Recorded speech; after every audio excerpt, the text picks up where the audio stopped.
todas, todos, todes, sejam bem-vindas, bem-vindas e bem-vindes. A gente vai começar uma conversa aqui hoje muito gostosa, tenho certeza, sobre um tema muito importante. E antes queria dar boas-vindas, né, também às nossas convidadas e convidado, dizer, né, que esse evento integra a programação do primeiro Congresso Mineiro de Psicologia, promovido pelo Conselho Regional de Psicologia de Minas Gerais. E o tema da nossa mesa é Psicologia e Compromisso Ético-Político para a Transformação Social, reflexões sobre as políticas públicas no Brasil. Eu sou Luiz Felipe Viana Cardoso, sou psicólogo, mestre em psicologia pela Universidade Federal de São João, professor também universitário, atualmente no Centro Universitário UNA, e estou como conselheiro, diretor, secretário do conselho, né, e também coordeno o CREPOP Minas. E para que todas as pessoas, né, possam me ver, eu sou um homem gay, pardo, no momento estou com o cabelo um pouquinho mais curtinho, com cachinhos, uso um óculos de grau preto, escuro, um óculos de grau preto, estou com uma blusa listrada, preta com um pouco de cinza, e atrás de mim tem algumas imagens, quadros da Frida, minha querida companheira aqui no escritório, umas flores e umas bagunças ali atrás, que talvez vocês não consigam ver muito.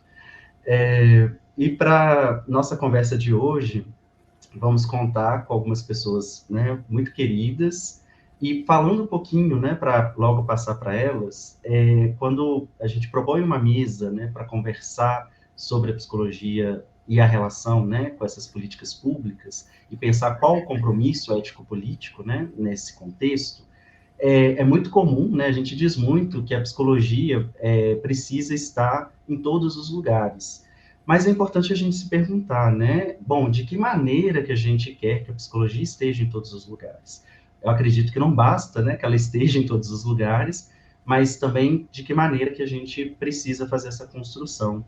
E talvez essa seja uma das perguntas, né, uma delas, né, que eu tenho tentado estudar, e junto com colegas que também hoje estão aqui, né, com mais experiência ainda, né, do que eu, claro, nessa trajetória, e a gente vai tentar conversar um pouquinho sobre que lugar é esse, né, de que proposta de psicologia, quando a gente fala, né, dela ocupar todos os lugares, pensando numa prática participativa, plural, democrática, enquanto ciência e profissão.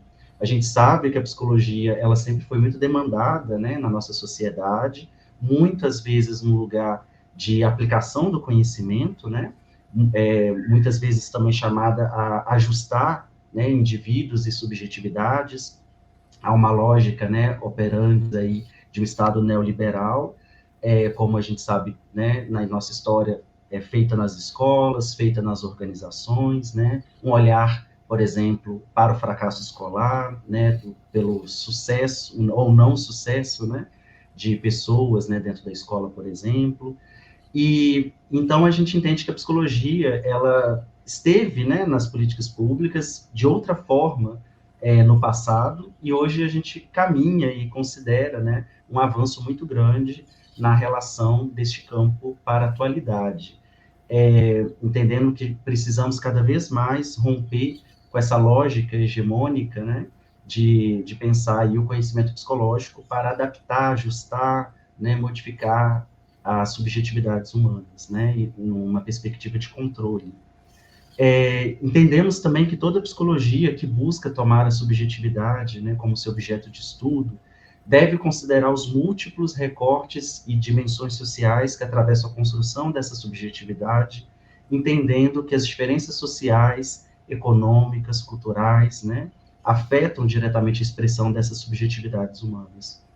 E é nesse contexto que também entendemos que o Estado é que tem a responsabilidade de implementar, de gerir, de articular as políticas públicas de maneira a promover, né, de forma universal e democrática, oportunidades de participação social, empoderamento das pessoas, para a construção de uma sociedade inclusiva, justa, transformadora, reconhecendo a existência, né, das nossas contradições sociais, que, de certa forma, vão invisibilizando, né, a subjetividade e as existências. E é importante também, né, considerar a conjuntura que atualmente a gente vive, né, esse ataque às políticas públicas que a gente cada vez, né, presencia, principalmente aí desde os anos de 2016, né, e cada vez mais, infelizmente, tem se intensificando no atual governo, um ataque também às participações sociais, aos conselhos, né, aos espaços de participação e controle social, aos direitos humanos, que cada vez mais, né, vemos pautas tão importantes, né, acerca dos direitos humanos que vêm sendo perseguidas, né, e também um contexto político que cada vez mais caminha numa direção de desconstrução de muito do avanço que obtivemos nas últimas décadas, né? Seja a respeito do enfrentamento da pobreza, da precarização do trabalho, da educação como uma política de emancipação, da assistência social, do nosso sistema único de saúde, das políticas de trabalho, de geração de renda, do acesso, né, e a universalização do ensino superior e tantas outras. E, por outro lado, também, infelizmente, né, estamos vivendo essa presença, né, cada vez mais frequente de ataques e discursos antidemocráticos, de ataques misóginos, racistas, né, LGBTQIA-fóbicos, e que cada vez mais vão ameaçando, né, essa garantia de direitos das pessoas, né, caminhando aí para um Estado que beira, né, a violência e incentivado por uma necropolítica. Também estamos presenciando, né, um aumento de taxas de desemprego, infelizmente, muito grande no nosso país, e que tem levado cada vez mais, né, brasileiras e brasileiros para o mercado informal, ou até mesmo para o trabalho precário, né, de forma a garantir a subsistência, agravado por políticas alinhadas a uma lógica neoliberal, que tem retirado cada vez mais direitos da trabalhadora e do trabalhador, e contribuindo para essa precarização do trabalho. Isso também tem ocorrido muito, né, e temos visto no campo das políticas também de educação, de saúde, de assistência social e demais políticas. Cada vez mais o controle social tem sido desestimulado, se não até mesmo perseguidos, né, negados. O número também de violência contra mulheres, contra negros, pessoas LGBTQIA+, ameaças aos povos originários, aos povos quilombolas, né, são cada vez maiores e colocam o direito dessas subjetividades em risco, assim também como a sua existência. No contexto ambiental, presenciamos um desmonte massivo das políticas de proteção e de desenvolvimento sustentável para cada vez mais uma permissividade à exploração predatória da terra e o descompromisso com as populações indígenas e do campo. Então, né, neste contexto, eu acredito que não basta só estar em todos os lugares, mas é preciso que a psicologia esteja de forma democrática e plural em todos os lugares. E para isso é preciso produzir uma outra psicologia e não apenas novos campos para atuação, né, da psicóloga e do psicólogo, como coloca Maria das Graças, né, Gonçalves, e que essa psicologia esteja ao lado das minorias, das subjetividades negadas e do sofrimento humano.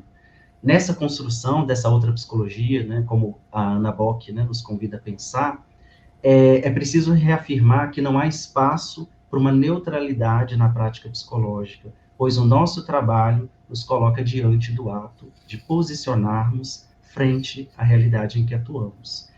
E acho que com essas reflexões, né, teremos aqui, como eu disse no início, três queridas, né, convidados, três queridos também amigos, né, vamos conversar um pouco com Humberto Verona, é psicólogo, é professor universitário, sanitarista, mais de 30 anos de experiência no Sistema Único de Saúde, foi ex-presidente, né, do nosso Conselho Regional de Psicologia de Minas, e também do nosso Conselho Federal de Psicologia.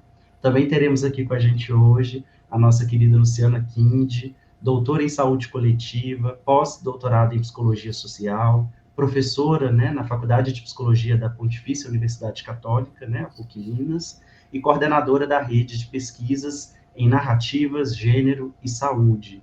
E, fechando também a nossa tarde incrível, a querida Márcia Mansur, psicóloga social, mestre em ciências sociais, professora também da PUC Minas e consultora em políticas públicas. Então, com essas pessoas fantásticas, né, desejo que a nossa tarde aí seja muito proveitosa. Fiquem à vontade para enviar, né, comentários, perguntas pelo nosso chat. É uma pena que esse formato, né, não dá para escutar quem está, né, acompanhando, mas a gente vai tentando deixar essa mesa aqui mais viva, né? Então, sem mais delongas, passo aí para o nosso querido Humberto começar suas considerações. Humberto, fica à vontade, querido. Obrigado, Luiz. Gente, boa tarde às colegas que estão comigo aqui, boa tarde o Luiz, que está aqui nessa coordenação, e boa tarde a todo mundo que está aí nos assistindo, acompanhando essa mesa, né? Quero começar, lógico, agradecendo o convite, Luiz, ao Conselho Regional de Psicologia de Minas, né, por estar aqui nessa mesa e poder compartilhar um pouco da minha trajetória e também um pouco também reflexão sobre esse tema, que eu acho importantíssimo para nós. Bom, eu escolhi falar, é uma escolha perigosa, porque pode dar muito certo, como pode dar muito errado. Eu escolhi falar desse tema com um percurso que eu fiz na minha história como psicólogo e tentando com isso e dialogando com a política pública, né, com a psicologia também nesse processo.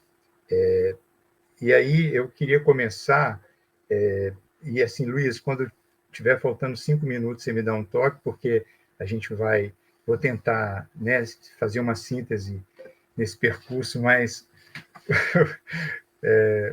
o mais que for possível, né, de fazer, mas você me avisa, porque aí a gente acelera. Bom, então eu vou começar com um momento da minha formação que eu até tive a oportunidade de compartilhar de uma forma mais detalhada na posse desse plenário, que eu tive a honra de participar da mesa e da cerimônia de posse. Aliás, quero parabenizar e deixar aqui como psicólogo, né, o meu agradecimento a essa gestão, a esse plenário do CRP Minas Gerais pelo trabalho que vocês fizeram, um trabalho importantíssimo de sequência do compromisso da psicologia mineira, né, com o compromisso social. Foram muitos eventos, é só ir no site do CRP que a gente vê o tanto de coisa que vocês fizeram. Então, parabéns. E eu quero, então, retomar um momento que eu compartilhei lá naquela posse, que foi um estágio que, digamos, o primeiro contato que eu tive com a política pública estudante, né? 1979, ditadura militar, FEBEM, mas um projeto que ele tentava escapar um pouco, né, dessa ideia tutelada que era naquele momento no Brasil tinha, né, de qualquer tipo de política, inclusive para criança, né, e adolescente. E era um projeto para crianças da comunidade da Pedreira Prado Lopes, em Belo Horizonte.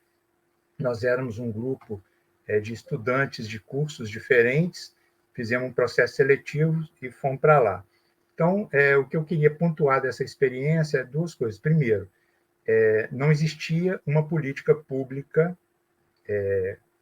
com um compromisso efetivo com a proteção, né, e os direitos de cidadania daquele público que a gente foi para lá trabalhar. Existia uma iniciativa, e aí uma coisa muito velada, porque nós estávamos na ditadura militar, de um grupo que, naquele momento, ocupou ali alguma posição importante na FEBEM, de fazer um trabalho dentro do que fosse possível.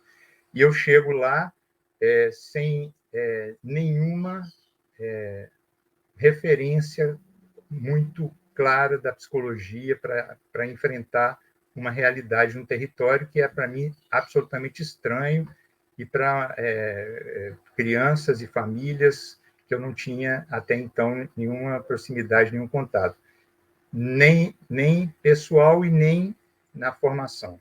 Então, foi o primeiro impacto que eu tive desse contato com essa realidade, onde a gente teve que inventar coisas, não existia por trás uma proposta, algo que nos guiasse, a gente foi inventando coisas e nesse momento, é como acho que acontece sempre, quando a gente não tem uma referência clara, a gente pensa que é a gente que é o problema, né? Então, naquele momento, eu e os outros colegas, a gente achava que a gente que era um problema.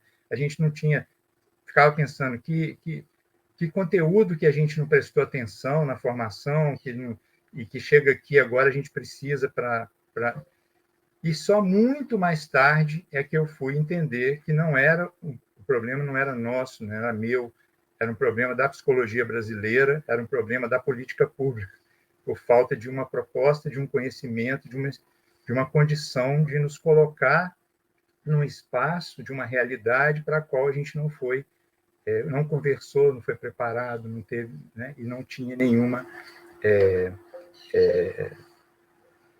construção anterior. Bom, então esse é o primeiro recorte que eu quero fazer. O meu primeiro contato com a política pública, a gente conseguiu, de uma certa forma, superar a angústia de estar nesse lugar meio à deriva do ponto de vista teórico, do ponto de vista da formação, mas pegando naquilo que a gente tinha da nossa, né, vontade de conhecer, de estar junto, e conseguimos ali produzir alguma coisa, algum resultado, né, para as pessoas de lá que nos receberam, daquela comunidade, e para a nossa também experiência, né, ali naquele caso como estagiário. Aí eu dou um salto, então, 1979, ditadura e FEBEM. Aí eu dou um salto e vou para 1988, onde eu vou para São Paulo, 2 anos antes, e eu vou, então, sempre perseguindo essa coisa da política pública, porque da minha formatura, né, desde do meu início profissional até então, eu não conseguia não tinha concurso público, era difícil acesso à política pública, né? Eu tive essa experiência no estágio, depois não formei e não conseguia. Então, em 88, em São Paulo, participo de um processo seletivo como psicólogo e entro por um projeto também, mais uma vez, por coincidência ou não, trabalhar com crianças e adolescentes na periferia de São Paulo. Naquele momento, era uma política de Estado, do Estado de São Paulo, com até uma secretaria que tinha um nome equivocado, mas em 88 a gente não tinha ainda o ECA, né? Estatuto da Criança e do Adolescente, que é de 90, aí chamava Secretaria do Menor. O governo de São Paulo cria uma secretaria de Estado para cuidar, em princípio, da criança e do adolescente, da proteção. Já existia aí um embrião dessa ideia da proteção, né, da proteção integral à criança e adolescente, mas era um embrião, não tinha o ECA, e eu vou participar de um projeto na periferia, o projeto chamava Enturmando, onde nós éramos 10 profissionais, 8 psicólogos, um pedagogo, um assistente social, mas a nossa função, nosso cargo, a nossa contratação era como educadores sociais. E o projeto ele tinha um circo, um teatro e aulas de circo, de teatro, de artes plásticas para ser oferecido aos adolescentes e às crianças daquele território. E nós, como educadores, a gente ia fazer um trabalho. Não existia SUAS, né? Não existia SUS, nada ainda nesse momento, mas a gente tinha um trabalho de articular com as famílias, trazer essas pessoas, essas crianças e adolescentes para o projeto, e lá a gente poder trabalhar questões de cidadania, de inclusão, de acompanhamento no território violento, um bairro bem na periferia da Zona Sul de São Paulo, e aí então eu já começo a ter já uma primeira experiência profissional e já começa a vislumbrar a possibilidade de uma política pública de proteção e de cuidado e de cidadania. Então, a gente vai ter algumas referências principais naquela época de Pichon Rivière, de Paulo Freire, são as principais que a gente tinha, e de um pouco também da psicanálise, com Ed Pellegrino. Então, tinha algumas referências que apareceram naquele momento para dar algum suporte para o nosso trabalho. Alguma coisa da sociologia, mas, então, já dentro de uma política pública. Aí, muito bem, a gente faz esse trabalho, vai para o território, vai conhecer essa realidade, vai enfrentar, vai inventar também muita coisa, mas já tinha um projeto por trás, uma ideia, né, do que era o nosso papel, o que a gente precisava fazer,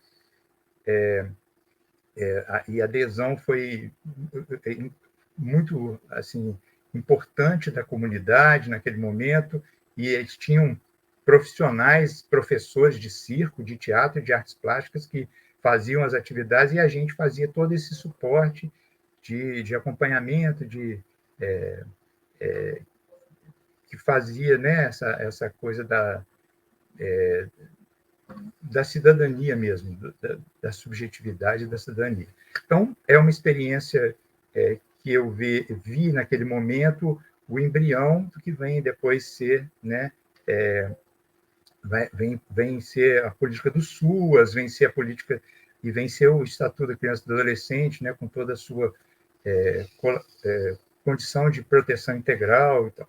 Muito bem, aí vivo essa experiência, e em 1990 eu faço um concurso público, outro concurso, aí já olhando para a saúde, e entro para a Prefeitura de São Paulo, para a Secretaria de Saúde, como psicólogo, sim, agora como psicólogo da saúde, 1990. Todo mundo sabe que...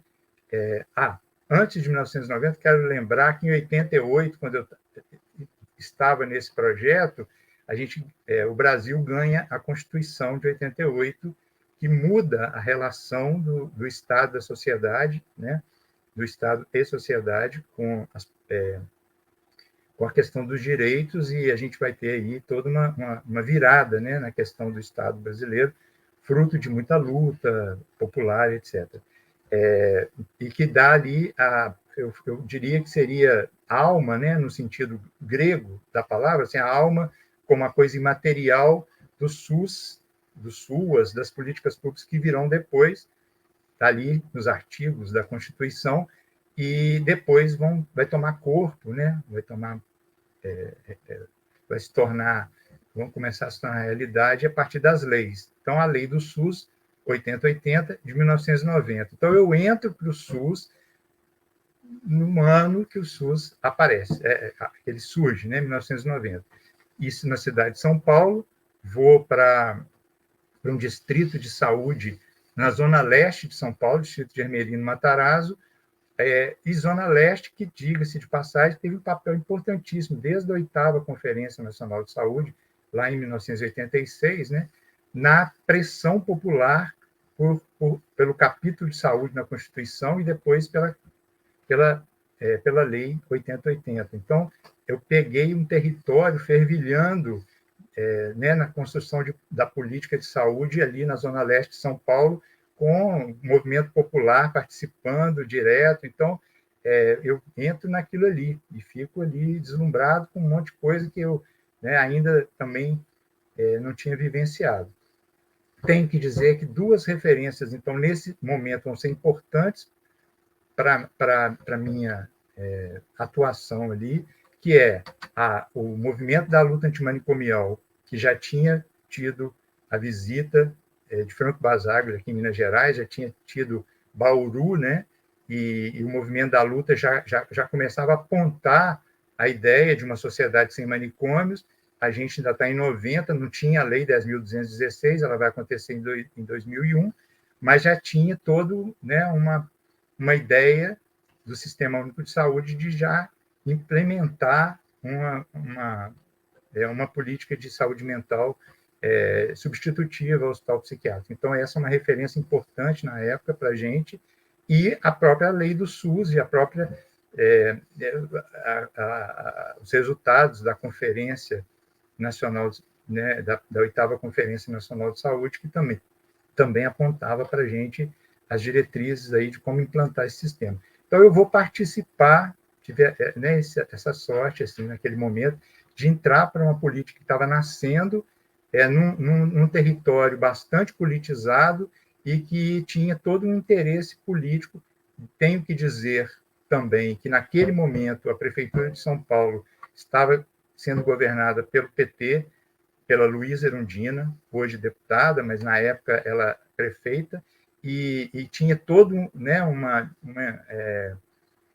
todo um interesse político, uma vontade política de fazer o SUS acontecer, e eu entro nesse movimento todo lá e vou construindo junto com num trabalho coletivo incrível. A gente vai criar os primeiros equipamentos de saúde mental. Então, o meu primeiro trabalho que eu vou fazer vai ser no pronto-socorro do Hospital Geral. O modelo, naquela época, não tinha CAPS ainda, né?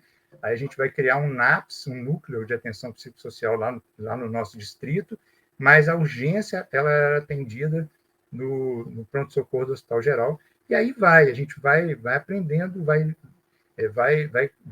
implementando, avaliando juntos, sempre no movimento de construção coletiva, o que é uma coisa importantíssima, eu acho, né? A partir da Constituição de 88 e todas essas políticas públicas que vão sendo construídas, é o coletivo, né? É a construção coletiva, que tira a gente desse lugar também solitário e que, né? Então, ali foi uma escola, e essa escola que eu entrei em 90 foi a escola da qual eu fiquei até dezembro de 2019, né? Foram 29 anos nessa escola, aprendendo o tempo todo, né? Passando por diversos espaços diferentes da política pública.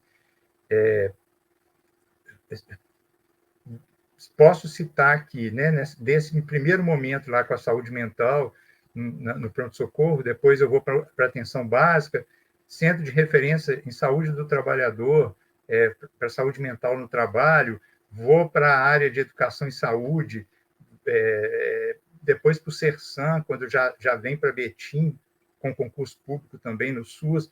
E aí essa riqueza de possibilidade que a política pública também oferece para a gente, dos diversos espaços, né, que compõem essa rede, onde a gente pode estar presente e a gente pode ali, com a nossa,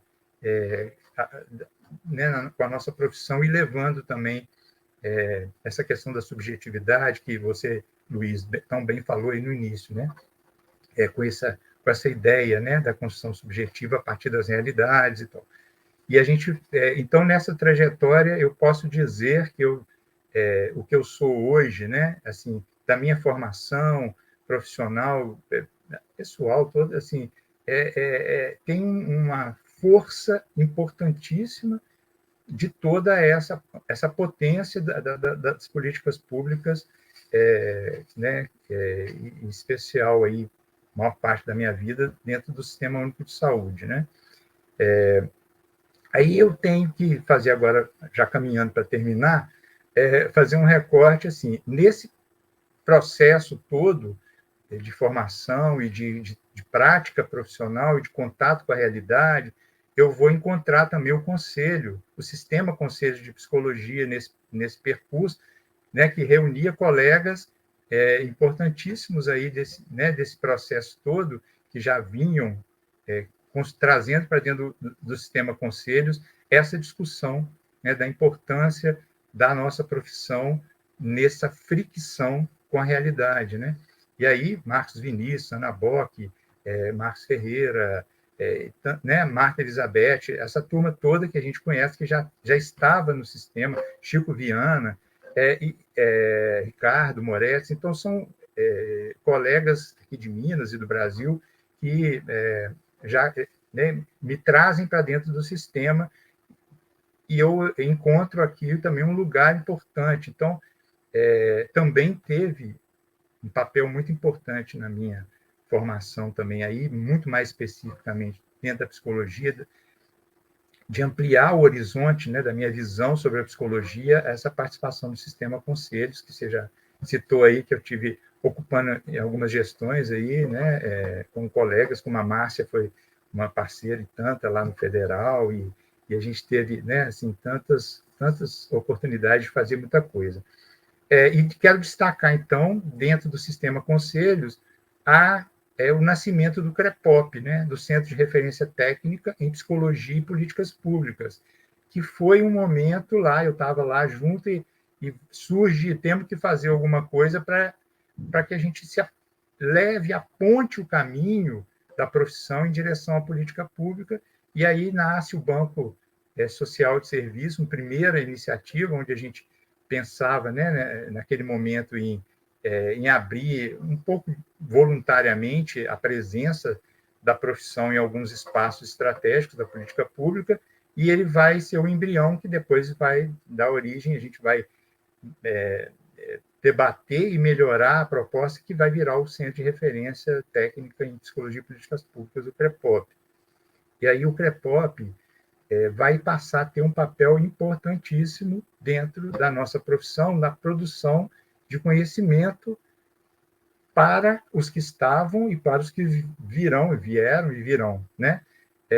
Eu estava consultando ali o CFP, porque a gente está sempre atualizando, né, as publicações. Eu encontrei 20 referências técnicas de atuação do psicólogo em política pública, ou seja, 20 cadernos, 20 produções do CFP em 20 políticas públicas diferentes. Então, isso é um patrimônio fantástico que o Sistema Conselhos construiu, que está à disposição dos profissionais, dos estudantes e tal. Infelizmente, penso eu, pelo menos como professor em sala de aula, eu tenho visto o quanto que ainda é tão distante. A gente precisa levar isso muito para dentro ainda da formação. E eu creio que muitos profissionais também ainda desconhecem, não acessaram esse material para ler. É um material produzido com um rigor técnico fantástico, né? Uma coisa importantíssima que o Sistema Conselhos produziu e tem produzido, e que precisa aproximar também, trazer para dentro da formação esse material cada vez mais, né, como referência de estudo, de conhecimento para os futuros profissionais que virão. E para os que já estão também conhecerem, né, preciso que leiam, que tenham acesso, porque é uma coisa incrível. Nosso período lá no Conselho Federal, a gente conseguiu produzir, a gente fez uma força-tarefa enorme, a gente produziu 13 referências de atuação do psicólogo em políticas públicas. Foi um momento bastante rico assim, de produção de muitas referências, né? A gente tinha algumas que já vinham andando e a gente só conseguiu acelerar e concluir, mas é um patrimônio. Então, eu quero, né, ir caminhando para finalizar dizendo isso, assim, a política pública ela tem uma relação com a democracia fundamental, orgânica, então não tem como né, um país que, como o Luiz muito bem pontuou na abertura, está vivendo, e eu espero que seja por poucos meses, né, que a gente acabe definitivamente com essa sombra, essa coisa horrível que aconteceu com o Brasil, com esse desmonte de políticas públicas, com esse rumo nefasto, essa necropolítica que o Luiz fez referência, que vem, né, destruindo e vem produzindo barbárie. Então, eu acho que a gente precisa retomar o Estado Democrático de Direito, precisamos retomar o Brasil como ele começou a ser, né, e foi interrompido. Eu acho que a gente precisa... E a psicologia, nesse momento, tem um papel importante. Eu acho que nós temos um papel importantíssimo nessa discussão também. Não tem psicologia sem democracia, não tem política pública sem democracia, sem o cuidado, né, efetivo com as pessoas, né? Ô, Luiz, eu queria pedir, então, para eu só finalizar a minha fala, é só mostrar uns slides que eu preparei, tem um pouco de resumo disso tudo aí que eu falei. Então, eu chamei isso aí, esse risco que eu corri aqui, eu não sei se deu certo ou se não deu certo, do ponto de vista da proposta da mesa, mas foi o que eu pensei que poderia trazer de melhor, como um percurso, né, pelos caminhos da política pública. Pode passar. As trajetórias nesse percurso aí, que eu fui experienciando, vivendo né, e podendo compartilhar e aprender. Pode seguir. O que eu pontuei, né, a Constituição de 88 como um marco importante nessa virada da relação do Estado e da sociedade com os direitos de cidadania, né, e a psicologia como uma profissão comprometida com a produção de sentidos novos, ajudando a substituir essas relações tutelares que vinham da política anterior, né, pelas relações contratuais e de implicação com uma existência mais inclusiva e solidária na diversidade. Então, acho que a psicologia ela entra com esse papel importante a partir desse desafio que a Constituição coloca. Pode passar. Nesse compromisso, o CREPOP, que eu fiz referência, né, ele vai com uma sequência aí do Banco Social, que eu falei, buscando aí essa construção da presença da profissão na política pública. Pode seguir, Luiz. Foi uma forma aí de inventar a presença social da psicóloga, do psicólogo e do movimento da psicologia no seu protagonismo social. Então, a ideia fundamental, né, foi produzir informação qualificada para implementar novas propostas de articulação política, para reflexão, para elaboração de políticas públicas, valorizando aí o cidadão como sujeito de direitos, né, orientando a categoria dentro de princípios éticos e democráticos para a política pública. Essa é a fundamentação do CREPOP, né? Pode seguir. Então, o objetivo é isso, garantir o compromisso social da profissão, né, ampliando aí a participação das psicólogas e dos psicólogos nas políticas públicas, né, criando essa referência para dar esse suporte que eu não encontrei, né, quando eu comecei no SUS, não existia CREPOP, não existia referência técnica para atuação, não existia essa produção, né, e tantas outras produções da academia, de outros espaços, né, que depois vieram enriquecer a possibilidade de intervenção qualificada nossa, né? Mas o CREPOP trouxe uma contribuição importante nisso daí. E passa aí, por favor, ver se tem mais alguma coisa. É isso que eu falei, eu encontrei 20 referências e que muitos profissionais ainda desconhecem esse patrimônio e a formação também, as instituições de ensino ainda também não trazem, eu estou dizendo de modo geral, claro que tem exceções, deve ter já né, algumas instituições que já levam isso como, né, parte da formação, mas, de modo geral, a gente vê que está muito longe ainda. Na instituição que eu trabalho, a gente tem feito um esforço enorme para levar cada vez mais né, as produções do sistema para dentro, para que ele possa enriquecer a formação dos alunos também. E passou aí. Obrigado. É isso. Espero ter conseguido começar a mesa com alguma contribuição. Tá bom? É isso. Nossa, Humberto. Com alguma, não. Com muita. Muita contribuição. Né? Foi uma aula, né? Sem dúvida. E é muito bonito ver a sua história, né? Essa história viva que você está trazendo, atravessada pela própria construção do SUS, né? Igual você falou, são 20 e poucos anos, né? Quase 30 anos aí, e ter começado junto com o SUS, né? Então, é riquíssimo, né? A legitimidade que você tem para falar desses atravessamentos. Te agradecemos, todos nós aqui, com certeza, adoramos te ouvir. Há muitos comentários, né? A gente está recebendo aqui de vários alunos nossos aí. Que bom, né? Ver os estudantes, as estudantes presentes, profissionais. Temos aqui o Gustavo Abreu, né, que deu boa tarde a todos, e diz que é uma alegria ver a querida mestre e mentora Márcia, sempre uma oportunidade de aprender e crescer. A Maria do Carmo Teixeira Costa deu boa tarde também para você, Humberto, e disse que está muito feliz de saber que você ainda está nativa, com certeza está bem nativa mesmo, ensinando, né, e mostrando que realizações são possíveis com investimentos assertivos.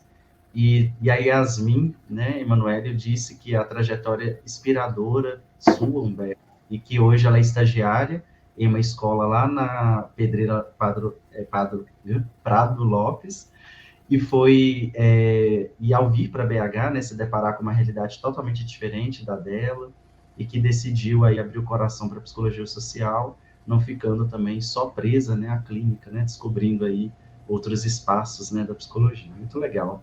Então, vamos mandando aí, pessoal. Foi colocado também no chat o material, né, que o Humberto falou, está lá no site, vocês podem acessar aí, tem o site do CREPOP, do portal, né, do Conselho Federal de Psicologia, onde tem todas essas publicações que o Humberto falou. Também foi colocado aí o site das publicações que o CRP Minas publicou do CREPOP, onde temos 5 ou 6 publicações, né, que fizemos regionalmente, e também foi colocado um outro link, um site de outras publicações também feitas aí pelo CRP. Então, é isso que o Humberto falou, tem muito material, aproveitem para acessar, conhecer, baixar, né, o acesso é livre. Bom, vou passar para a nossa querida Luciana, a gente fez uma inversão aqui, Lu, porque a Márcia teve problemas técnicos, e Eu aí vou percebi. deixar. Então, vou passar para você se apresentar como você quiser, né? E muito obrigado aí também pela presença. Com você, Lu. Ai, obrigada, Luiz. Para quem está nos assistindo, obrigada pela presença. A gente estava combinando essa ordem antes. Eu falei, quero ficar por último. Aí a Márcia caiu. Espero que ela consiga voltar e a gente precisa ouvir Márcia, eu acho, sempre, quando o assunto é compromisso ético-político, transformação social, pensando as políticas públicas. A Márcia, ela organizou, acho que eu olhei recentemente, Humberto, pelo menos 2 dessas referências técnicas, as mais importantes para nós, né, assim, pela relevância histórica do volume de inserção de psicólogas e psicólogos no SUS e no SUAS. Então, vamos esperar a Márcia entrar, pelo amor de Deus, né? Mas eu vou pedir, eu não sei se chegou até você, Luiz, você consegue... pronto. Eu vou me guiar aqui para não me perder nesse conjunto. São pouquíssimos slides, é mais cola, assim, para organizar um pouco o raciocínio para conversar com vocês. Mas antes de iniciar propriamente, tenho que agradecer ao CRP, parabenizar a nossa profissão por esse marco histórico que 2022 representa, né, para a história da nossa categoria, parabenizar o CREPOP, que realmente gosto quando você fala desse patrimônio, Humberto, porque para quem trabalha com política pública, a gente vem acompanhando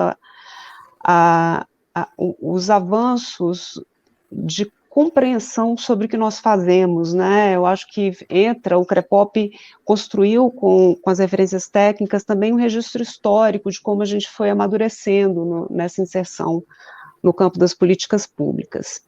É um prazer dividir essa tarde de trabalho, né, e de conversa com vocês 3, com o Felipe, Humberto e Márcia, e com vocês que estão assistindo. Eu não estou vendo o chat, então eu conto aqui com os spoilers que o Luiz Felipe vai dando para a gente.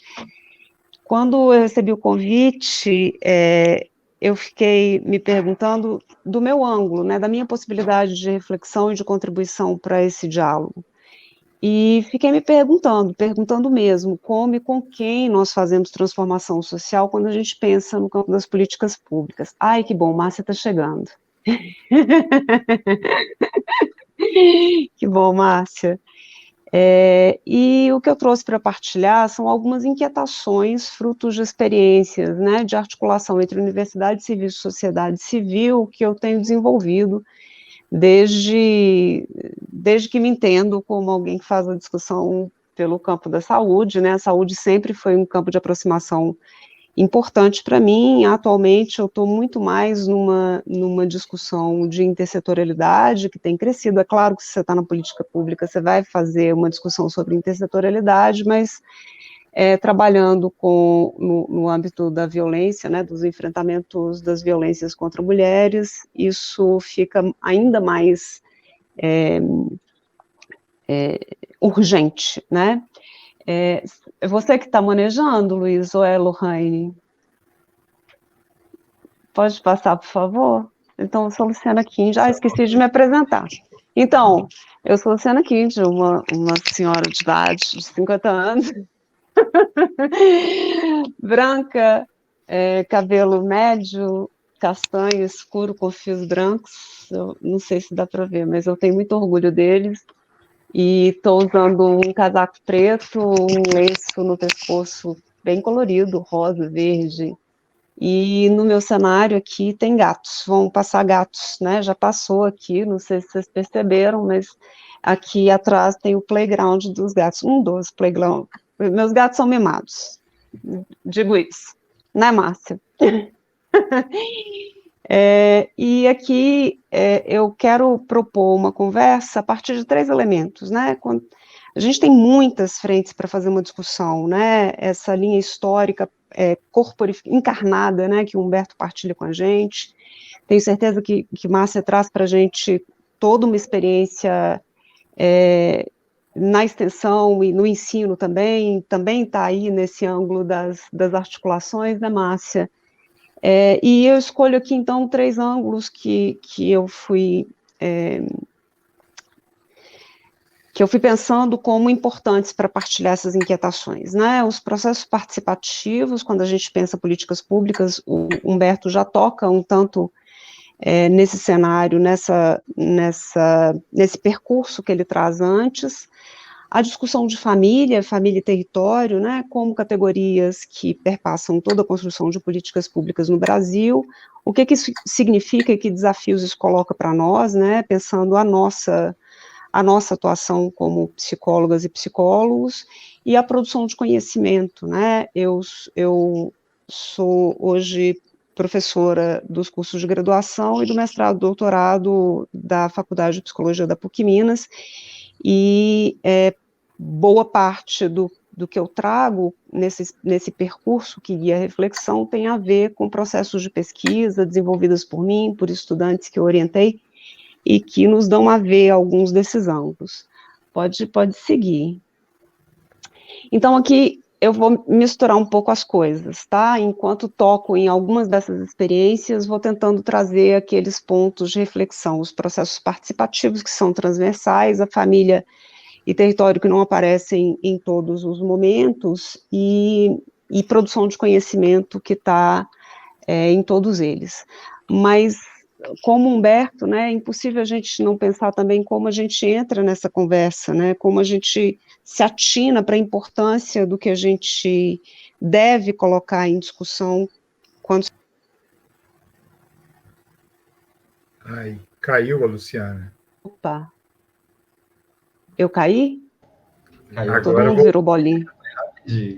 Voltou. Bom. Vamos torcer para dar certo. Acho que era 2006, o João coordenava essa pesquisa, João Lite Ferreira Neto, que é um dos consultores, né, nas diretrizes para atenção básica do CFP, do CREPOP-CFP, ele coordenava essa pesquisa, eu participava dela, e ali, muito imbuída por toda essa discussão que a gente traz desde uma formação em psicologia social, eu tenho essa formação híbrida, psicologia social e saúde coletiva, nos 2 campos de formação, práticas participativas e transformação da sociedade estão no horizonte, né? E na pesquisa com o João, nós fomos 9 distritos sanitários de Belo Horizonte em busca de práticas participativas. Eram quase sempre práticas de grupo, né? Então a gente vai aí mapear um pouco aquilo que durante um momento, mesmo o Conselho, né, o CREPOP teve esse momento também de pensar quais práticas exitosas no campo das políticas públicas. E a gente foi um pouco para essas práticas a partir da dimensão participativa. E nessa época eu já começava a pensar algumas questões, né? Primeiro, essa ordenação muito forte na saúde, mas é organizador de todas as políticas públicas que a gente tem de família. Né? A gente vai de novo, né?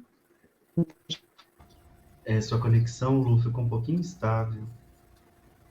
Eita. Só para te avisar que travou. Deixa eu colocar aqui no 4G, porque aí a gente não tem essa interrupção. Deixa eu ver como é que isso está. Acho que ela foi trocar a conexão dela.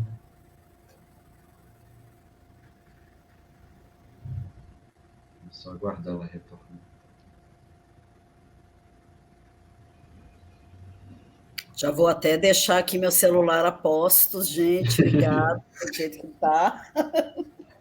O contexto online é isso, né, gente? É. A gente lida com esses atravessamentos, não tem jeito. Eles devem voltar rapidinho.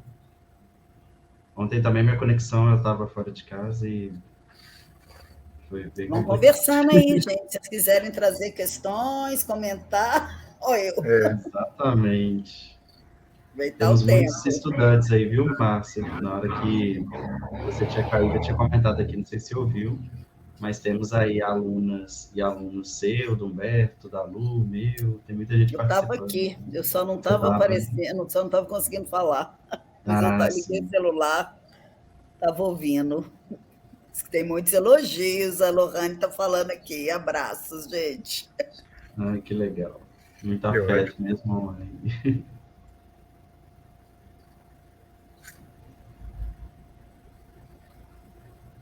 Deixa eu mandar minha mensagem aqui para ver se a Lu está conseguindo voltar.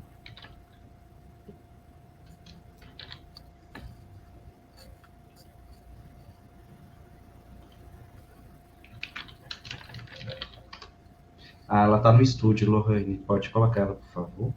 Ela acabou de avisar aqui. Pronto.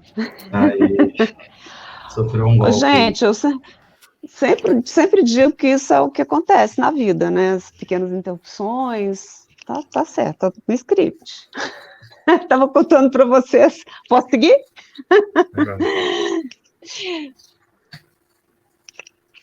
Posso seguir, gente? Vai em frente. Vai lá, Lu. Fique à vontade. Tá bom. Então, estava contando dessa pesquisa e ali a gente já pensava, né? Tinha algumas práticas que, por exemplo, de planejamento familiar, né?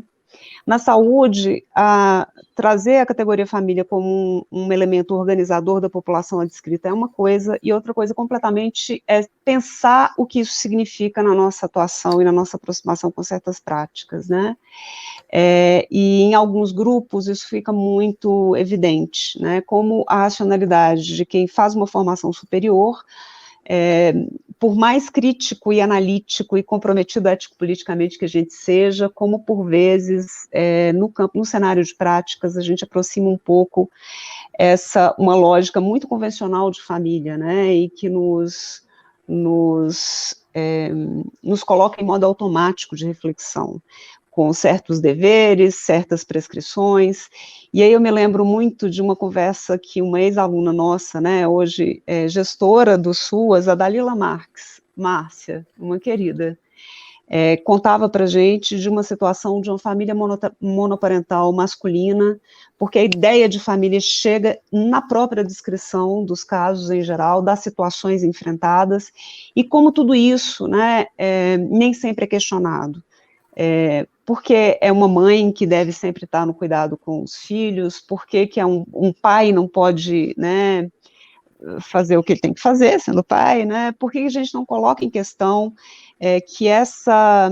que a própria ideia de família é um componente da gestão da política pública e não necessariamente aquilo que a gente encontra, né? Então, esse é um ponto que a gente refletia muito na época, e no Pró Saúde e Pet Saúde, que foram também momentos outros da construção de políticas públicas no país, o Haddad como ministro da Educação, fazendo uma política interministerial para formação para o SUS, e na PUC Minas, né, Márcia, a gente puxando, então, esse coletivo de professoras, professores, estudantes, em franca parceria com a Secretaria Municipal de Saúde, para pensar isso, né, Humberto, um outro momento da formação para a política pública, né, um momento em que não dá para a gente pensar cursos que formam para a saúde, que não introduzam na sua reflexão que essa atuação é na direção do fortalecimento das políticas públicas, né.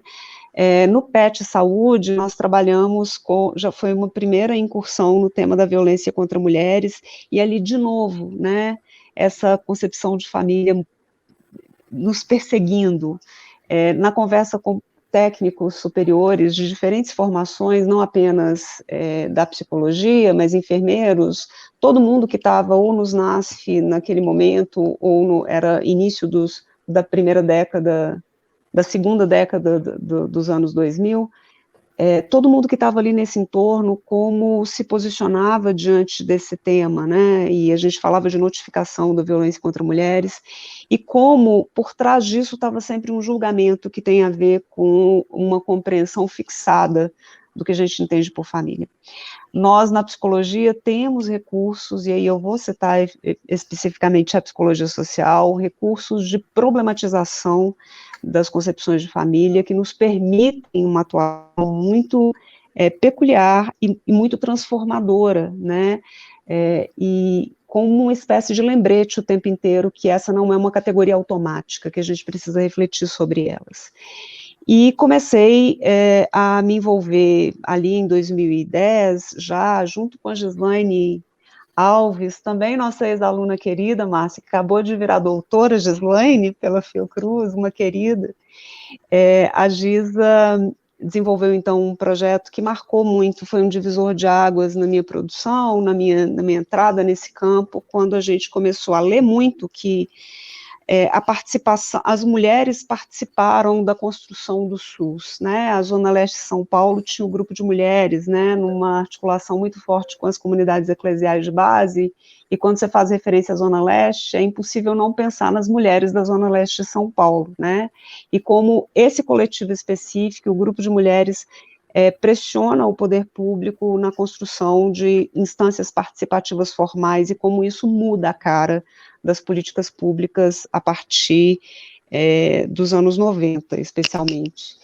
E aí nós fomos atrás das mulheres conselheiras que estavam na primeira composição do Conselho de Saúde de Belo Horizonte. É uma pesquisa lindíssima, e a gente vai ouvir, então, essas histórias, esse registro de memória, né? E é um jeito também de olhar diferentemente para aquilo que compõe uma ideia de família, ver as mulheres como essa força participativa, como sempre presentes nesses espaços participativos de saúde. E aí a gente vai também entender a estrutura de conselhos e o potencial participativo, a construção de autonomia nesses espaços. A gente vai, então, se voltar para pensar como se transforma a saúde, tentando entender com quem a gente transforma socialmente esse espaço, né? Foram também momentos muito ricos de compreensão de como os conselhos, eles por vezes são muito fortes e por vezes têm uma cooptação política muito intensa, e como a gente tem graus diferentes de participação e graus diferentes de transformação, né? Minas Gerais e Belo Horizonte em particular é um SUS, posso ser cancelada, mas é um SUS que quer dar certo. E nesse sentido, as instâncias participativas são muito interessantes de olhar de perto, né, e compreender que a política pública, ela é dinâmica, ela é uma força viva, e ela depende desses espaços de construção conjunta, né, e que, por mais que em alguns momentos pareça uma coisa estagnada, tem algo de muito vivo e de denúncia, que permanentemente força as acomodações, né? Foi muito importante aproximar das comissões locais de saúde, conhecer os conselhos distritais, os desafios que enfrentam, e como isso se articula, porque não é nem uma construção linear com o Conselho Municipal de Saúde. E aí, outro momento de virada, né, que me faz pensar diferentemente também os processos participativos, quando muito interessada, depois de desenvolver uma sequência de pesquisas, ouvindo histórias das pessoas, especialmente via movimentos sociais dessa vez, né, com mulheres vivendo com HIV/AIDS, a gente começa a ver uma outra força participativa que não está nos espaços formais, nas instâncias formais de participação, a não ser como representações específicas, né, que são os movimentos sociais. E aí eu começo a me aproximar e numa reunião apresentando um projeto, antes de submeter projetos de pesquisa, etc., a então coordenadora de IST, a coordenação que está à frente da comissão de IST/AIDS de Belo Horizonte, falou, bom, para desenvolver pesquisa aqui, você tem que ter assento na comissão de IST. Então tá, então vamos. Então, eu fui também para um lugar outro, né, que é esse de representação de instituições formadoras para a discussão de política pública. A comissão é uma instância consultiva, mas foram 2 anos e meio de muita vibração, de uma construção muito intensa, né, e já num momento, né, a gente fez a devolutiva em 2018, já num passo crescente desses desafios que Luiz Felipe, antes de mim, e Humberto também tocaram, de desqualificação de pautas ligadas à proteção de direitos de diferentes populações, né, e aí a gente está falando das IST/AIDS, que toca na população LGBTQIA+, que toca na população de mulheres, né, eu tive uma ligação muito forte com o Movimento Nacional das Cidadãs Positivas e com a rede de jovens vivendo, né, de jovens soropositivos de Minas Gerais, e a gente, então, começou a intensificar, de uma maneira muito radical, a indissociabilidade entre produção de conhecimento e atuação, né, assim, claro que as nossas pesquisas nunca foram, sendo de psicologia social, elas nunca podem ser pesquisas que vão lá falar sobre o outro, é sempre com, mas dessa vez, a gente foi desenvolvendo uma série de processos de pesquisa muito intensos nessa construção com as pessoas. Da mesma forma, e aí a gente vai acompanhando outros processos posteriores, né, aí com alunas no campo do suicídio. Olha só por onde eu vou transitando com esse percurso. São diferentes formas de entrar nas políticas públicas, mas aqui eu estou colocando em reflexão também diferentes formas de participação, desde as instâncias formais, conselhos e conferências, né, garantidos, enquanto tivermos Constituição e SUS, temos isso garantido. Como isso funciona é sempre alvo de preocupação para nós que vamos nos ambientar com as políticas públicas. E uma coisa importante, eu acho, né, para pensar aqui hoje, como e de que forma a gente produz transformação social, bom, se a gente está nas políticas públicas, é menos para pensar o tempo inteiro nas habilidades clínicas e sociais, inerentes à atuação, é impossível você ir para qualquer frente de atuação hoje sem considerar que elas vão demandar formas de escuta e formas de intervenção coletiva, mas principalmente nós como profissionais engajados também com esses processos participativos que habitam a própria construção e o cotidiano das políticas públicas. Então, nesse momento em que a gente se aproxima, né, que eu tenho, então, o assento na comissão de IST/AIDS, levo comigo uma aluna de mestrado, e juntas, né, nós vamos, então, produzir uma forma de construção de conhecimento que é sempre produzida validada por e serve às pessoas, trabalhadores, gestores, representantes da organização da sociedade civil organizada, movimentos sociais, que estão ali construindo conosco algo novo, algo que é uma construção de demanda conjunta, né, na condução do processo. Então, são formas de participação também que não param na compreensão de que existem conselhos e conferências, né, mas existem outras instâncias participativas, elas vão variar dependendo de qual campo específico cada um se insere, mas aqui eu estou partilhando um ângulo que me foi muito próximo, né.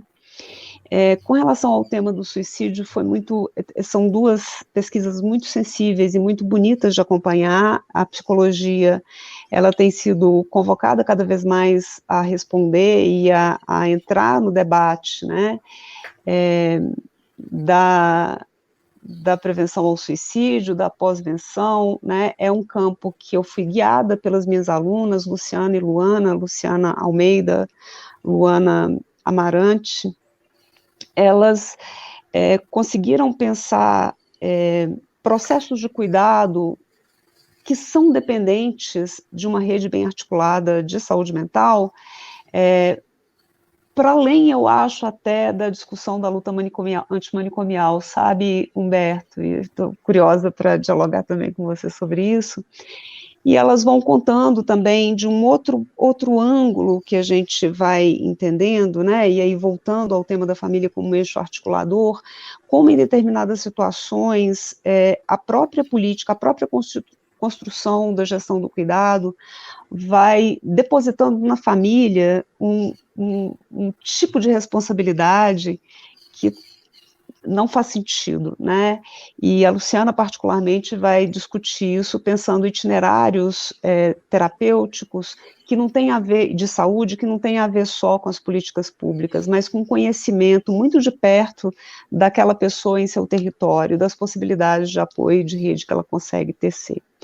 E por último, nesse percurso, né, para fazer essa reflexão, mais recentemente volto então ao tema do enfrentamento à violência contra mulheres, dessa vez de estágio, extensão, pesquisa, tudo ao mesmo tempo agora, sempre em articulação, e ao lado do movimento Olga Benário, né, especialmente na Casa Tina Martins, e tem me chamado muito a atenção um elemento que desde a primeira aproximação com a saúde, já me chamava atenção, né? Mesmo antes de fazer a discussão de política de saúde, quando eu atuava no ambulatório de oncologia. Como a nossa formação é importante, ela precisa estar antenada para uma série de coisas, entre elas essas que Humberto, eu, Márcia certamente também vai partilhar com vocês, mas como ao mesmo tempo a formação às vezes nos distancia de quem nos chega, né? Aí tem no campo da atenção primária, acho que é a Lígia Giovanella que fala em competência cultural, né, lá das recomendações da Organização Mundial de Saúde no final dos anos 80 e início dos anos 90, quando a pauta da promoção da saúde entra em cena, né, pensar a competência cultural, pensar como os profissionais de saúde, de uma maneira geral, e nós, psicólogos e psicólogos, de maneira específica, escutamos essas pessoas, né, e como colocar atenção, quem são essas pessoas, para além do que nós acreditamos que elas devam ser, importa, tá? Vou tentar clarear. Tenho tido uma grande inquietação na atualidade, pensando como nós não temos dúvida de que mulheres, que é preciso erradicar todas as formas de violência, mas como, ao mesmo tempo, as mulheres que chegam na rede de cuidados, elas nem sempre têm repertório para enunciar a própria violência sofrida, né? E o que a gente faz com isso? Isso tem sido um desafio à parte, né? Pensar essa ideia, vou colocar entre aspas, de competência cultural, mas principalmente pensar no tipo de negociação de sentido que a gente produz quando levamos, quando estamos lá com o nosso corpo diante das pessoas, né, que estão conectadas à política como alguém que delas é usuária, né? como nós nos comunicamos, mais do que isso, como nós somos coprodutoras de sentido com essas pessoas, na nomeação daquilo que experimentam, e que cuidados nós devemos ter, redobrados, eu acredito, né, para não apresentar aquilo que nós lemos de realidade como a realidade que elas próprias leem. Então, esse tem sido um cuidado importante, né, porque, de novo, a ideia de família vem forte, vem pesada, né, no campo das violências. Ela vem profundamente cristalizada, né, e aí o primeiro intuito é a gente produzir uma experiência outra e pedir uma transformação super imediata para ontem, né, e essa transformação, ela é menos rápida, ela é menos precisa do que a gente imagina que ela seria, se a gente não coloca em jogo que o nosso saber também fica desafiado por como o outro, a outra, nesse caso, lê a sua experiência. Então, esse tem sido um ponto de reflexão que une tudo o que eu tentava discutir antes, né, é produção de conhecimento, é reflexão permanente sobre família, o que isso quer dizer nesse contexto específico de atuação, e só se faz como um processo participativo. E aí eu queria só trazer para vocês alguns registros, um registro histórico, Márcia, para entrar aí para 2011, nas prévias distritais da Conferência Municipal de Saúde. Nessa conferência de 2011 é que ficou estabelecido e recomendado, né, como diretriz, que cada unidade básica de saúde tivesse um profissional psi. Então, essa não foi uma conferência qualquer.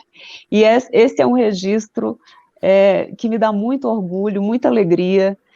Tá aí Daniele Capistrano, que foi nossa ex-aluna, na época estava na gestão, ela estava numa gestão do trabalho, talvez, na Regional Nordeste, e a PUC Minas São Gabriel sediou a prévia da Nordeste, né? Então, um registro muito bonito, com várias de nossas ex-alunas, servidoras, trabalhadoras, usuárias, né? Foi um registro que eu quis trazer para partilhar com vocês essa construção na qual eu acredito, de profunda conexão, já é intersetorial. Quando a gente chega como universidade, a gente está chegando de um outro lugar, de um lugar específico, de um lugar de colaboração e de construção, né, com aquilo que a gente pode ofertar. Nesse momento foi o espaço físico, e todas as estudantes da época, muito antenadas conosco, Márcia Areiagiza, a Dani Carmona, né, enfim, Letícia, gente linda, né, que a gente tem orgulho de ter participado de algum momento da vida delas. Eu tenho, não sei se elas têm de mim não, mas eu morro de orgulho disso.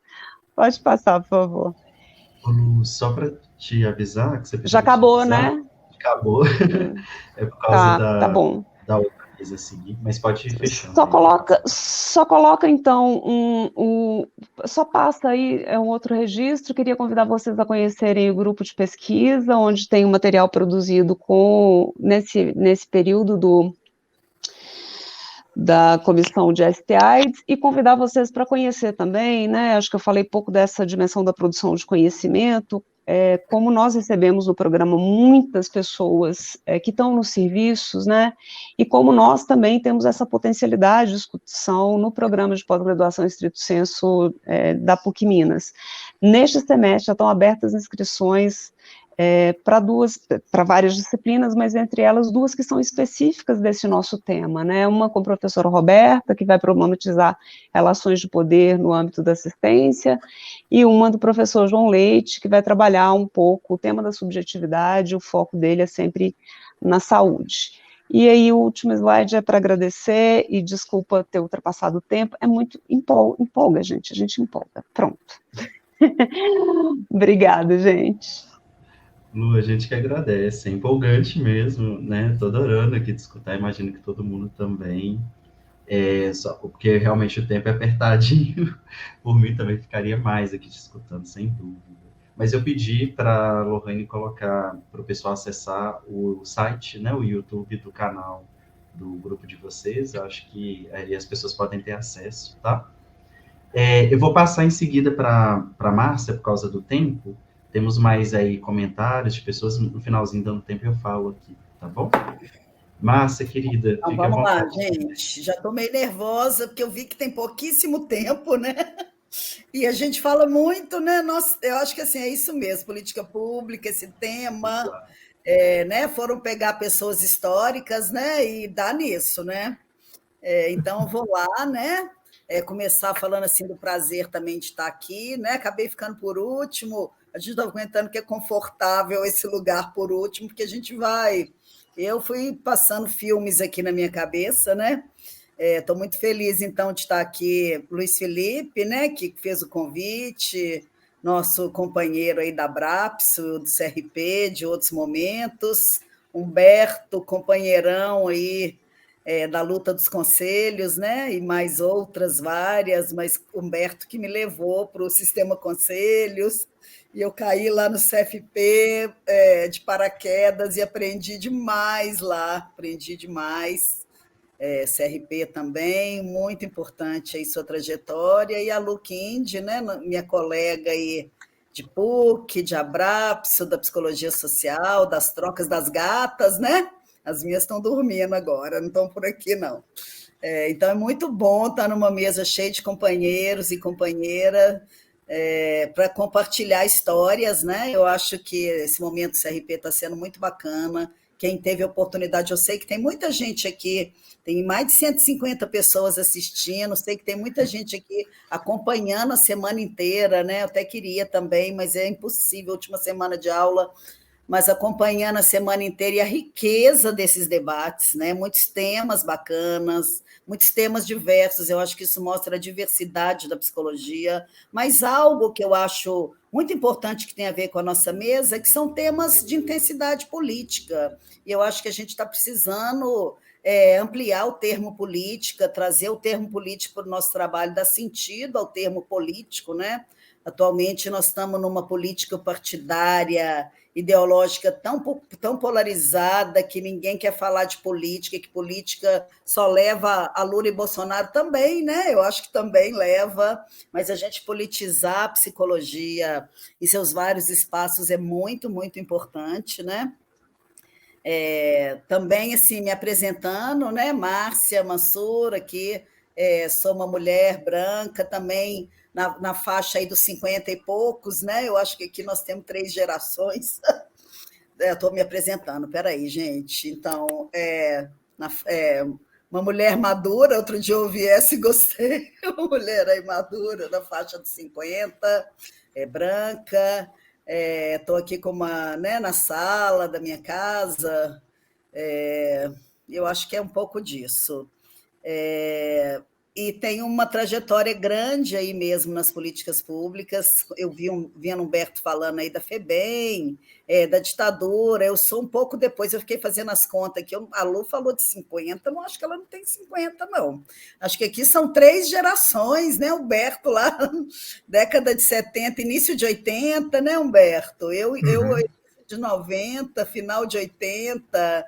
E assim, eu lembro da Lô, né, lá, porque já era mestrado, né, Abrapso, final de 90, início de 2000, né, então acho que são 3 gerações que estão aí nas políticas públicas, em momentos diferentes.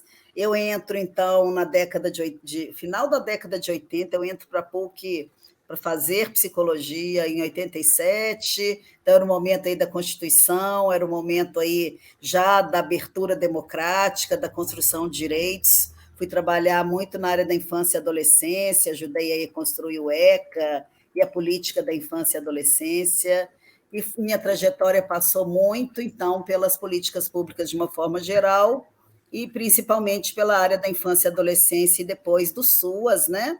Que é bem mais recente que o SUS.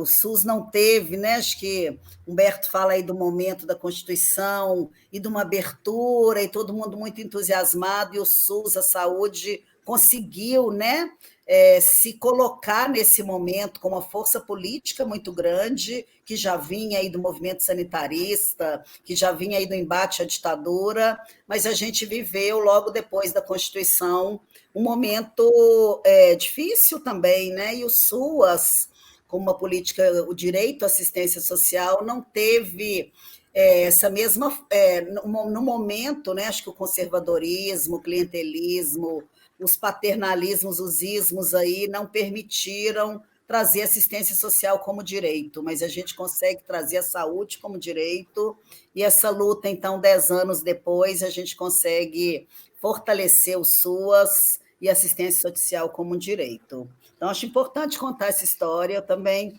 foi bom ver aqui Humberto e Lu contando histórias, que eu também vou contar. E eu acho que é isso, nós somos contadores, eu falo que eu tenho sentido uma contadora de histórias. Eu também. Contar em todo lugar que a gente vai, a gente está contando a história, né, Humberto? Mas eu acho que a ideia é essa. A gente não pode deixar de contar a história para quem está chegando. Imagino que desses 150 pessoas que estão participando, a grande maioria são alunos e alunas, ou pessoas recém-formadas, mais jovens, né? E eu acho que contar a história é fundamental.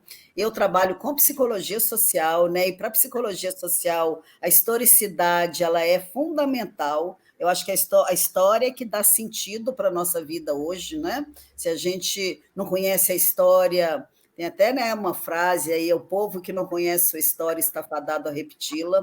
Eu acho que esse é um dos grandes problemas, né? A gente não tem uma memória histórica, a gente não tem uma politização no sentido de conhecer nossa história, identificar como que ela é cíclica e como que a gente vai, né, repetindo muitas vezes. E eu acho que o nosso tema aqui é transformação social. Um grande caminho para a transformação é rever a história, dar sentido a essa história e pensar como que nós podemos fazer diferentes, né?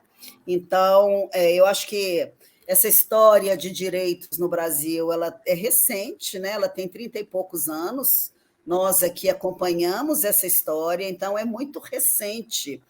O tempo que se fala em direitos no Brasil é muito recente.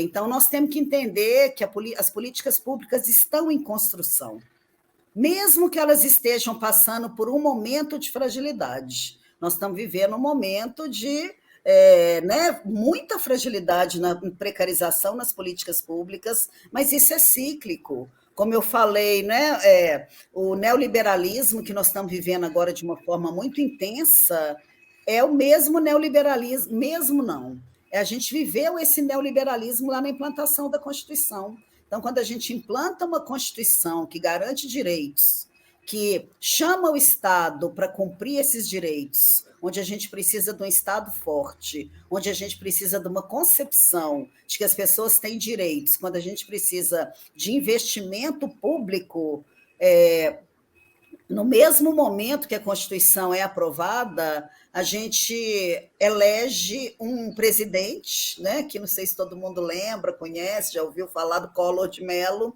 que traz o neoliberalismo para o Brasil. Então, a gente tem uma questão muito incoerente, né, porque a gente aprova uma Constituição que garante direitos, a gente responsabiliza o Estado pela garantia desses direitos e a gente elege um Estado fraco, um Estado neoliberal, um Estado mínimo, um Estado que não está disposto a investir o necessário para que esses direitos sejam efetivados. Porque a Constituição garante direitos. Como que nós vamos efetivar esses direitos? Construindo políticas públicas, construindo sistemas universais de direito e proteção social. E isso não acontece porque a gente elege um governo neoliberal que garante um Estado mínimo e não coloca em prática as políticas públicas. O SUS, né, com toda a sua luta, toda a sua força, consegue bravamente, né, se constituir enquanto sistema e garantir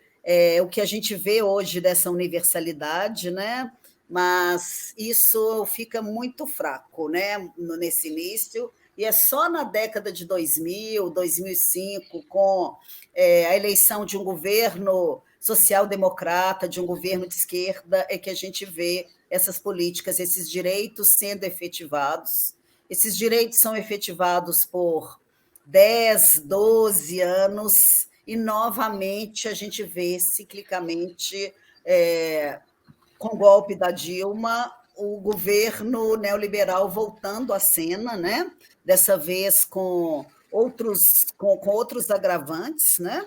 Mas eu acho que, então, a nossa história é uma história recente, como a história da psicologia.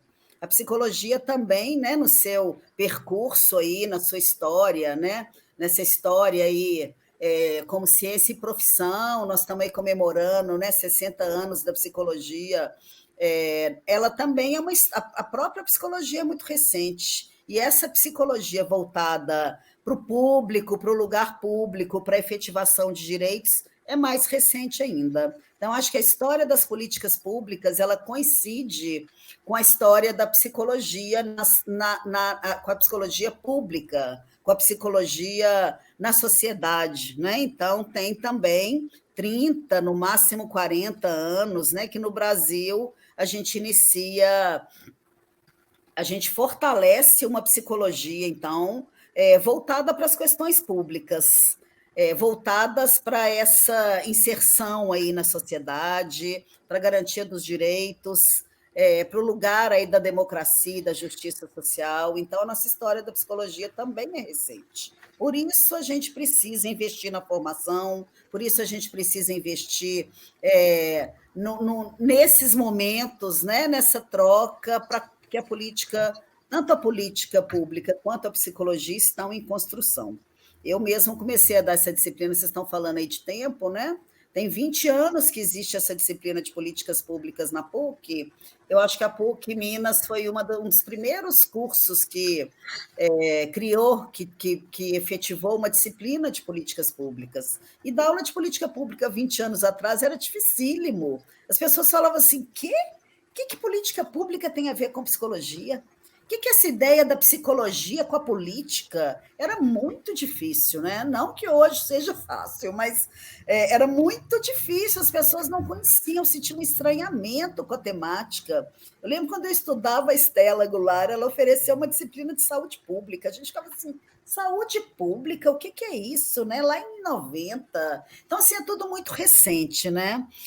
Passado esses 20 anos, a gente tem visto como que a política pública ela vem ganhando uma importância dentro da psicologia, tanto por esse chamamento que a sociedade tem feito, né, para um posicionamento da psicologia, quanto também pelo mercado de trabalho. A gente vê hoje que as políticas públicas são um dos grandes empregadores de psicólogas e psicólogos, mesmo na crise, mesmo na precarização, a política pública ainda é um grande campo de emprego para psicólogos e psicólogas, né? Então, isso vai ganhando uma força, isso vai ganhando uma visibilidade, uma importância que diz desse chamado mesmo, né, da psicologia. Para fazer o quê? Né? Eu acho que a Lu traz um pouco essas questões concretas. A psicologia é chamada para fazer o quê? Né? Para trabalhar com as questões coletivas, para trabalhar com a coletividade, para trabalhar com as relações na sociedade, para trabalhar com a efetivação de direito, para pensar nas questões do contexto social. Se a gente pensa, né, na psicologia social, que a subjetividade é construída socialmente, então que contexto é esse onde nós vamos intervir para lidar com o sujeito, tanto dentro desses contextos, como também para mudar esse contexto, né? Eu acho que nós temos 2 níveis de trabalho aí dentro da psicologia. Um nível macro, né, onde a psicologia se coloca a favor da democracia, dos direitos humanos, da justiça social, a partir das suas instituições, né? O CRP, ao estar nesse lugar público, ele está reafirmando direitos, ele está no momento de transformação, ele está lutando pela transformação numa sociedade mais justa, numa sociedade menos machista, menos racista, menos LGBTQI-fóbica, né? E mais inclusiva, que respeite mais os direitos das pessoas.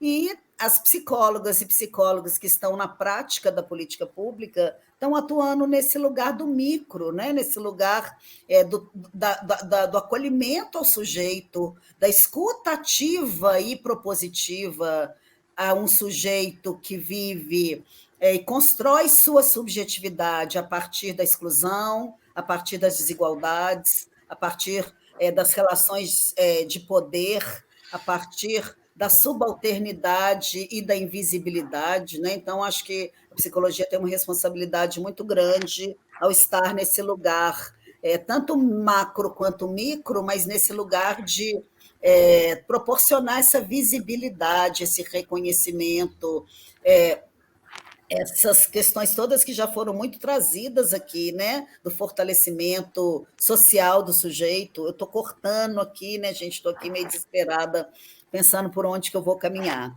Mas eu queria trazer uma coisa importante desse contexto. Então, se a gente pensa no contexto, não tem jeito de pensar nesse sujeito sem pensar nesse contexto. Acho que o Luiz começou adiantando aí algumas coisas que eu ia falar, do momento né, do neoliberalismo, do capitalismo ao extremo, da perda de direitos, né? Mas eu acho que a questão do conservadorismo é uma questão que a psicologia precisa ficar muito atenta a ela. A gente tem que falar muito, porque o neoliberalismo, na época lá do Collor, do FHC, era um neoliberalismo cruel, mas era um neoliberalismo econômico. E a esse neoliberalismo econômico, hoje a gente soma o conservadorismo, né? O conservadorismo que tem a ver com os costumes, que tem a ver com o conservar privilégios, com conservar poderes, né, do vir mesmo. E eu acho que é um movimento, então, assim, se a gente pensa historicamente, ele vai existir sempre, porque a cada avanço que a sociedade dá,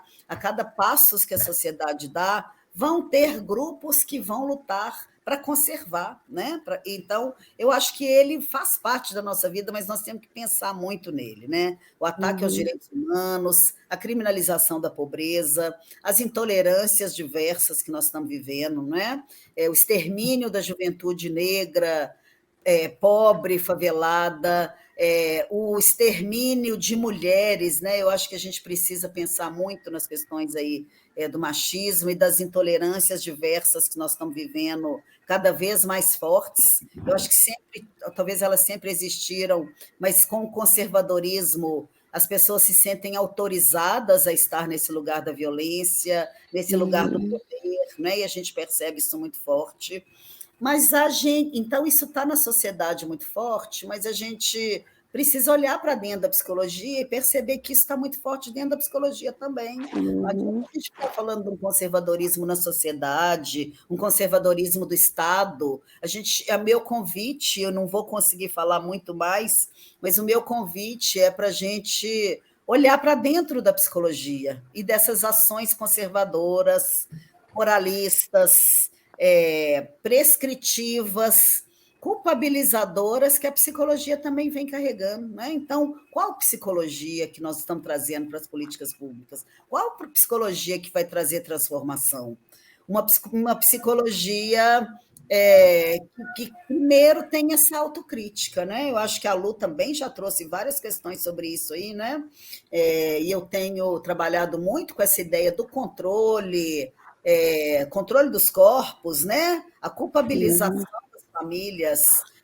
A gente tem um livro que eu estou até trabalhando ele na pós agora, ele chama A Polícia das Famílias. E eu acho que essa ideia da polícia das famílias é o que a gente precisa pensar, né? O Estado policia a vida das famílias pobres, o Estado controla a vida das famílias, e o Estado, a psicologia, ela está dentro desse Estado.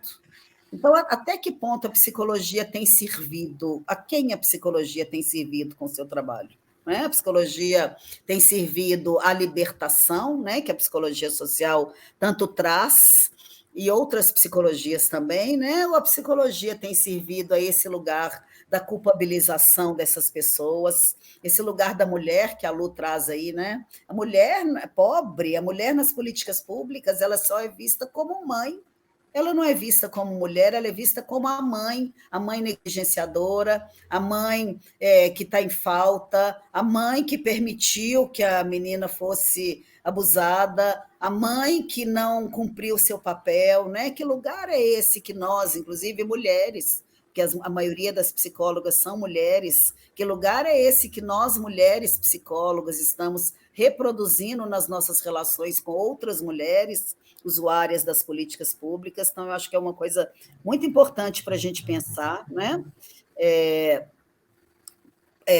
Como é que está aí? Eu sei que já são 15h36 e que a gente tinha que acabar 15h30, né? Mas eu comecei 15h20, não sei se eu vou ter mais um pouquinho de tempo. Dilatar mais um tempo. A Lohane falou que a gente podia dilatar mais uns minutinhos. Ainda dá tempo, Lohane, da Márcia? mais 5 minutinhos. E aí, assim, gente, estou trazendo uma visão até mais crítica, né? Até menos esperançosa, mas eu acho que, assim, para ir caminhando, o que a gente, então, está vendo? A gente vê também o movimento da sociedade, e eu acho que a gente precisa cada vez mais olhar para as potencialidades. Não dá também para a gente ficar e achar que psicologia vai trabalhar com problema. Esse imaginário da psicologia, que a psicologia resolve problemas, né? A psicologia trabalha e identifica problemas. Eu acho que mudando essa perspectiva e esse posicionamento, a gente tem que pensar muito em potencialidades. Nosso papel é, sim, identificar problemas e demandas, mas nosso papel maior é identificar e fortalecer potencialidades, né? E nós temos diversas potencialidades aí presentes na formação. Acho que a Lu já trouxe, o Humberto trouxe as produções, né? O Crepop, com essa imensidão de produções, pensando assim, então, se a psicologia está nos chamando para a política pública, nós precisamos garantir uma formação adequada para essas pessoas que vão trabalhar com política pública. Então, as produções do Crepop, elas vêm realmente embasando essa discussão, e todos esses programas, muitos aí que a Lu trouxe, o ProSaúde, né? Se a gente pensa na assistência social, a formação, né? A política de educação permanente, o olhar para as questões étnico-raciais e de gênero nas políticas públicas tem sido caminhos muito importantes, né? Então, acho que é muito importante assim, a gente sair da bolha, a gente ampliar esse lugar e esse olhar que a gente tem, a gente se posicionar, e eu acho que isso é fundamental. Psicólogos, profissionais de política pública, gente, têm a garantia e defesa de direitos como prerrogativa do seu trabalho. Então, assim, faz parte do trabalho em políticas públicas a militância. Eu chamo de militância, tem gente que acha esse termo antigo, que critica e que fala que nós somos técnicos e não militantes. Eu sou uma militante, espero que quem está na política pública também. E eu falo isso embasada na grande mestra Silvia Lane, né? Silvia Lane traz isso. A psicologia tem que ser militante. A gente tem que militar. A defesa de direitos faz parte do nosso trabalho. Ela é intrínseca à nossa prática nas políticas públicas. E então, essa postura ético-política do profissional, as concepções, os princípios ético-políticos, o posicionamento, o lugar de desconstrução dos lugares de privilégio, os posicionamentos aí antirracistas, antimachistas, e antiproibicionistas, antimanicomiais e outros, ele tem que estar presente no nosso trabalho. Eu tenho falado muito assim, não culpabilizando e trazendo não trazendo para o profissional a responsabilidade com a política, mas, no fundo, é a concepção do profissional que está lá na ponta, é a concepção ético-política do profissional que vai lidar com as famílias, com as mulheres, com as pessoas que chegam em sofrimento, que faz a diferença na política pública. É o profissional e é o olhar dele. Então, assim, entender esse sofrimento como um sofrimento ético-político, entender o sofrimento como um sofrimento psicossocial, entender a saúde mental como algo produzido socialmente, né? É fundamental, despir-se de preconceitos e visões aí, modeladoras e normatizadoras das famílias, desnaturalizar as relações de poder. Eu vi aqui que a gente vai ter que fechar às 15h40, já são 15h40, né? Então, assim, eu acho que a ideia aqui é essa mesmo, né, gente? Eu vim aqui para reafirmar o que meus dois colegas já falaram, e eu acho que é muito bacana isso. A gente vê, né, que a gente está afinado, e por mais que a história esteja aí, reafirmar é importante. Reafirmar posições, falar disso, trazer, denunciar, desnaturalizar, né? Então, eu acho que é um pouco disso, gente. Que bom estar aqui com vocês. Agradeço aí a participação e vamos que vamos. Obrigado, Márcia. Gente, foi muito bom, né, escutá-las. Eu acho que são muitas temáticas aqui que a gente poderia ficar mais tempo. Acho que fica um convite aí para uma nova conversa, né, mais para frente, um novo momento, né? Mas agradeço muito, Márcia, Lu, Humberto, né, por tirar um tempinho aí, bem no final do semestre, que a gente está cansado, mas para poder estar aqui nesse espaço tão importante, né? Tivemos muitas participações, perguntas, comentários, vou mandar lá no grupo nosso para vocês, porque infelizmente não vai dar tempo de ler todos aqui, mas me comprometo a colocar lá no nosso grupo, né, para vocês verem as perguntas, os comentários de muito carinho de algumas pessoas que foram falando, né? E agradeço a todas e todos, né, todos aí que acompanharam essa mesa, né, fantástica. Uma boa tarde para vocês, nos vemos aí em outros espaços também, com certeza. Um abraço, queridos. Boa tarde, tchau. Beijo para vocês. Tchau, gente.